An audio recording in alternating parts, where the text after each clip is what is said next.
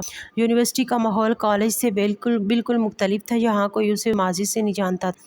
وہ اپنی پڑھائی پر پوری توجہ دیتی اور جلد ہی اس کا شمار یونیورسٹی کے ذہین ترین طالب علموں میں ہونے لگا۔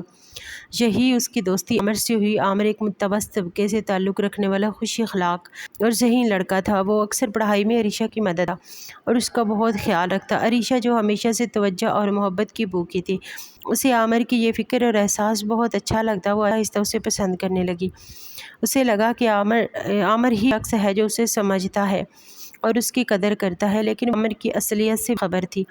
عامر انتہائی لالچی اور موقع پرست انسان تھا۔ اس نے جب عریشہ کو پہلی بار میں گاڑی سے اترتے اور برانڈ کپڑوں میں دیکھا تو اس نے اندازہ لگا لیا کہ وہ کسی امیر گھرانے سے ہے۔ اس نے ایک منصوبہ بنایا کہ وہ عریشہ کو محبت کے جال میں پھنسائے گا اور اس سے شادی کر کے اس کی دولت پر قبضہ کر لے گا۔ وہ بظاہر اس کا بہت احساس کرتا، اس کی تعریف کرتا اور اسے یقین دلاتا کہ وہ اسے سچی محبت کرتا ہے۔ عریشہ اس کے جھوٹے جال میں بری طرح پھنس چکی تھی۔ اسے عامر کی حسن میں اپنی زندگی کا وہ ساتھی نظر آنے لگا تھا جس کا وہ ہمیشہ سے خواب دیکھتی تھی۔ وہ آریان پاشا کے دیے ہوئے زخموں کا مرہم عامر کی محبت میں تلاش کر اسے یہ احساس ہی نہیں تھا کہ وہ ایک دلدل سے نکل کر دوسرے اور زیادہ گہرے دلدل میں گرنے جا رہی ہے۔ ایک دن عامر نے اس سے کہا، عریشہ ہم کب تک اس طرح چھپ کر ملیں گے؟ میں تمہارے گھر والوں سے مل کر تمہارا ہاتھ مانگنا چاہتا ہوں۔ عریشہ گھبرا گئی۔ وہ اسے اپنے اور آریان کے بارے میں کیسے بتاتی؟ اس نے بہانہ کیا، ابھی نہیں، ابھی میری پڑھائی مکمل نہیں ہوئی، صحیح آنے پر میں خود تمہیں سب سلواؤں گی۔ ظاہر سمجھداری سے سر ہلا، لیکن اس کے دل میں لالچ کی آگ مزید بڑھ گئی تھی۔ جلد اپنے منصوبے کو کامیاب کرنا چاہتا تھا۔ گزرتا جا رہا تھا اور عریشہ عامر کے محبت کے جال میں مزید الجھتی جا رہی تھی۔ وہ اکثر یونیورسٹی کے بعد ساتھ وقت گزارتے، کبھی پارک میں تو کبھی کسی کیفے۔ عریشہ کو اس کی محبت میں سکون ملتا، ایک ایسا سکون پاشا کی تئیش دیواروں میں کبھی نصیب نہیں ہوا تھا۔ ایک دن عامر نے عریشہ کو شہر کے ایک مہنگے ریسٹورینٹ میں ڈنر کے لیے مدعو کیا۔ آج میری سالگرہ ہے، اس نے جھوٹ بولا تھا، اور میں یہ دن صرف تمہارے ساتھ منانا چاہتا ہوں۔ عریشہ اس کی بات ٹال نہ سکی۔ اس نے ثریا بیگم سے دوست کے گھر گروپ اسٹڈی کا بہانہ اور عامر کے ساتھ چلی گئی۔ اتفاق سے اسی ریسٹورینٹ کے پرائیویٹ کیبن آریان پاشا اپنے کچھ غیر ملکی کلائنٹس کے ساتھ ایک اہم بزنس میٹنگ کر رہا تھا۔ اس کی میٹنگ ختم ہی ہوئی تھی اور اس کے کلائنٹس جا چکے تھے۔ وہ بھی وہاں سے نکلنے سوچ ہی رہا تھا کہ اس نظر ریسٹورینٹ کے میز ہال میں بیٹھی عریشہ پر پڑی۔ ایک لمحے کے لیے اسے آنکھوں پر یقین نہیں آیا۔ عریشہ ایک اجنبی لڑکے کے ساتھ بیٹھی ہنس کر باتیں کر رہی تھی۔ اس لڑکے نے اس کا ہاتھ رکھا تھا اور عریشہ نے منع بھی نہیں کیا تھا۔ یہ منظر دیکھ کر آریان کے تن بدن میں آگ لگ گئی۔ اس کا چہرہ غصے سے سرخ ہو گیا اور اس نے اپنی مٹھیاں بھینچ لیں۔ اس کی بیوی اس کے نکاح میں ہوتے ہوئے کہ غیر مرد کے ساتھ اس طرح سرے عام، یہ اس کی غیرت پر براہ راست حملہ تھا۔ وہ اپنی جگہ سے اٹھا اور لمبے قدم اٹھاتا ہوا ان کی میز کی طرف بڑھا۔ اس کے چہرے پر ایسے وحشیانہ تاثرات تھے کہ آس پاس کے لوگ بھی اسے خوف سے دیکھنے لگے۔ عریشہ گرجدار آواز عریشہ عامر دونوں نے چونک کر دیکھا۔ آریان کو اپنے سر پر کھڑا دیکھ کر عریشہ کا رنگ پھک ہو گیا۔ آپ یہاں؟ آریان نے اس کے سوال کو نظر انداز کرتے ہوئے عامر کو گھورا۔ کون اور میری بیوی ساتھ یہاں کیا کر رہے ہو؟ عامر اس بارحب شخص کو دیکھ کر گھبرا گیا۔ میں عامر ہوں، ان کا کلاس فیلو۔ تو کلاس فیلوز اس طرح ہاتھ پکڑ کر بیٹھ۔ آریان نے کیا۔ اس نے عریشہ کا بازو سختی سے پکڑا۔ اٹھو یہاں سے، چھوڑے مجھے۔ عریشہ نے اپنا بازو چھڑانے کی کوشش کی۔ آپ کو کوئی حق نہیں میرے ساتھ سستی کرنے کا۔ حق میں تمہیں بتاتا ہوں، میرا حق وہ اسے زبردستی وہاں سے گھسیٹتا ہوا باہر لے آیا۔ عامر ڈر کے مارے اپنی جگہ سے ہل بھی نہ سکا۔ گاڑی میں مکمل خاموشی تھی، لیکن یہ خاموشی کسی طوفان کا پیش خیمہ تھی۔ گھر پہنچتے ہی آریان اسے کھینچتا اس کے کمرے میں لے گیا اور اسے بیڈ پر دھر دیا۔ ہمت کیسے ہوئی تمہاری؟ وہ بولا۔ میرے نام پر ہوتے ہوئے تم اس آوارہ لڑکے کے ساتھ افیئر چلا۔ عریشہ کو بھی آج غصہ آیا۔ اس کے اندر کا دبا ہوا لاٹ پڑا۔ آپ میری زندگی میں دخل اندازی کرنے والے کون ہوتے ہیں؟ آپ مجھ سے پیچھے چھڑواتے تھے۔ آپ ہی نے تو کہا تھا کہ اپنی زندگی جیو تاکہ تمہیں طلاق دے سکوں۔ تکلیف ہو رہی ہے؟ وہ روتے ہوئے چیخی۔ وہاں میں عامر سے محبت کرتی ہوں کیونکہ وہ آپ کی طرح ظالم اور بے رحم نہیں ہے، میری عزت کرتا ہے، مجھے سمجھتا ہے۔ مجھے آریان نے طنزیہ کہہ لگایا۔ میری ہو کر کسی اور سے محبت کرنے کی تمہاری ہمت کیسے ہوئی؟ اس نے الماری سے اس کے سارے کپڑے ڈال کر فرش پر پھینک۔ آج سے تمہارا یونیورسٹی جانا بند، تم اس کمرے سے قدم بھی نہیں رکھو گی۔ آپ ایسا نہیں کر سکتے، سب کچھ کر سکتا ہوں۔ یہ کہہ کر وہ کمرے سے باہر نکلا اور دروازہ باہر لاک کر دیا۔ عریشہ دروازہ لاتی رہی، لیکن بے سود۔ آج آریان پاشا نے اسے بتایا تھا کہ چاہے وہ اس نکاح کو مانے یا مانے، وہ اسے اپنی ملکیت سے ہے، ایک ایسی ملکیت جس پر کسی اور کا سایہ بھی وہ برداشت نہیں کر سکتا۔ عریشہ کو کمرے میں بند کرنے کے بعد آریان سیدھا اپنی ماں ثریا بیگم کے پاس گیا۔ وہ اس وقت ریسٹورینٹ کے واقعے سے بے خبر اور اپنے کمرے میں آرام کر رہی تھی۔ مجھے آپ سے ضروری کرنی ہے۔ ان کا لہجہ سنجیدہ اور فیصلہ کن تھا۔ ثریا اٹھ کر بیٹھ گئیں۔ کیا ہوا بیٹا؟ اتنے پریشان کر رہے ہو؟ میں نے فیصلہ کر لیا، آریان نے کہا۔ میں عریشہ سے رخصتی کرنا چاہتا ہوں۔ آپ جلد از جلد تیاری شروع کر دیں۔ یہ سن کر ثریا بیگم کی آنکھوں میں خوشی آ گئی۔ سچ؟ اللہ کا شکر ہے تم نے آخرکار فیصلہ کر ہی لیا۔ میں تو کب سے اس دن کا انتظار کر رہی ہوں۔ لیکن ایک مسئلہ ہے، آریان نے کہا۔ عریشہ اس کے لیے راضی نہیں ہوگی۔ کیوں؟ وہ کیوں نہیں راضی ہوگی؟ ثریا بیگم حیران ہوئی۔ وہ کسی اور لڑکے کو پسند کرتی ہے، آریان نے دانتتے ہوئے کہا۔ لیکن آپ فکر نہ کریں، اسے منا لوں گا، آپ تیاری کریں۔ ثریا بیگم کو کچھ شک تو ہوا، لیکن وہ بیٹے کے فیصلے پر اتنی خوش تھی انہوں نے زیادہ کریدنا مناسب نہ سمجھا۔ اگلے دن ثریا بیگم عریشہ کے کمرے میں گئیں۔ آریان نے ان کے لیے دروازہ کھولا تھا۔ عریشہ بیڈ پر بیٹھی رہی تھی، اس کی آنکھیں سجی ہوئی تھیں۔ ثریا بیگم نے اسے پیار سے گلے لگایا۔ کیوں رہی ہو میری بیوی؟ انہوں نے عریشہ کے سر ہاتھ پھیرا اور پھر اسے بتایا، تمہارے لیے ایک خوشخبری ہے۔ آج رخصتی کا فیصلہ کیا ہے، اب تم ہمیشہ کے لیے اس گھر کی مالکن بن جاؤ گی۔ یہ سن کر عریشہ نے صدمے سے ان کی طرف دیکھا۔ نہیں، یہ نہیں ہو سکتا، میں یہ شادی نہیں کروں گی۔ کیا کہہ رہی ہو بیٹا؟ ثریا بیگم ششدر رہ گئیں۔ نکاح تو تمہارا ہو چکا ہے، اب رخصتی سے کیوں کر رہی ہو؟ کیونکہ میں اس شخص کے ساتھ رہنا چاہتی جو مجھے سمجھ۔ عریشہ نے کہا۔ ہر وہ دلیل کرتا ہے پر ایمان جتاتا ہے۔ آپ اپنے کہیں کہ طلاق دے دیں۔ اس کے ساتھ میں عامر سے شادی کروں گی۔ کمرے کے باہر کھڑا آریان یہ سب کچھ سن رہا تھا۔ عریشہ کے منہ سے طلاق اور عامر کا نام سن کر اس کا خون کھول اٹھا۔ اس کی برداشت کی حد ختم ہو چکی تھی۔ جیسے ہی ثریا بیگم افسردہ ہو کر کمرے سے باہر گئیں، آریان اندر داخل ہو گیا۔ اس نے دروازہ اندر سے لاک کر لیا۔ اسے دیکھ کر عریشہ گھبرا گئی۔ آپ یہاں کیوں آئے؟ آریان دھیرے دھیرے چلتا ہوا اس کے قریب آیا۔ اس کی آنکھوں میں ایک خطرناک چمک تھی۔ تو تم مجھ سے طلاق چاہتی ہو؟ اس 2 ٹکے کے لڑکے کے لیے؟ وہ 2 ٹکے کا نہیں ہے، عریشہ نے ہمت کر کے کہا۔ اچھا، آریان نے طنزیہ مسکراہٹ کے ساتھ کہا۔ شرافت سے رخصتی کے لیے ہاں کر دو۔ عریشہ، اسی میں تمہاری بھلائی ہے۔ کبھی نہیں، عریشہ نے نفرت سے کہا۔ آپ زبردستی نہیں کر سکتے۔ زبردستی؟ وہ ہنسا، ایک سرد ہنسی۔ تمہیں شاید اندازہ نہیں کہ میں کیا کیا کر سکتا ہوں۔ میں تمہارا شوہر ہوں، اگر میں چاہوں تو اسی وقت اسی لمحے تم پر اپنا ہر حق جتا سکتا ہوں اور مجھے کوئی روک بھی نہیں سکتا۔ وہ اس پر جھکا، اس کی سانسیں عریشہ کے چہرے سے ٹکرا رہی تھی۔ تمہاری عزت، تمہاری زندگی، سب کچھ میرے ہاتھ میں ہے۔ اگر تم نے میری بات نہیں مانی تو میں تمہاری زندگی کو ایسا جہنم بنا دوں گا کہ تم روز موت کی دعا مانگو گی۔ ایک کھلی دھمکی تھی۔ عریشہ اس کی قربت اور اس کے الفاظ کی دہشت سے کانپ گئی۔